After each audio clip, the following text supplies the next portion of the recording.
પંચમહાલ જિલ્લાના હાલોલ તાલુકામાં આવેલ વાંજિયા આંબા પ્રાથમિક શાળા ખાતે દાતાઓ દ્વારા શાળામાં આવેલા તમામ વિદ્યાર્થીઓને નોટબુક, ચોપડા અને પેનનું નિસ્વાર્થ ભાવે વિતરણ કરવામાં આવ્યું હતું.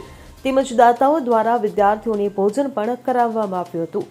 આ પ્રસંગે ગામના તેમજ સ્થાનિક પંચાયતના સરપંચ અને આગેવાનો ઉપસ્થિત રહ્યા હતા. દાતાઓ દ્વારા દર વર્ષે આ સ્કૂલમાં વિદ્યાર્થીઓને દાન કરવામાં આવે છે તેમજ અન્ય સ્કૂલમાં પણ દાન કરવામાં આવે છે. ત્યારે ગામ લોકો દ્વારા દાતાઓનો આભાર વ્યક્ત કરવામાં આવ્યો હતો. કિરણ ગોહિલ સાથે CN24 ન્યૂઝ, પંચમહાલ.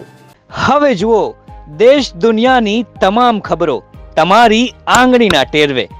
ઉઠાવો મોબાઈલ અને Google Play Store પરથી ડાઉનલોડ કરો અમારી CN24 ન્યૂઝ મોબાઈલ એપ.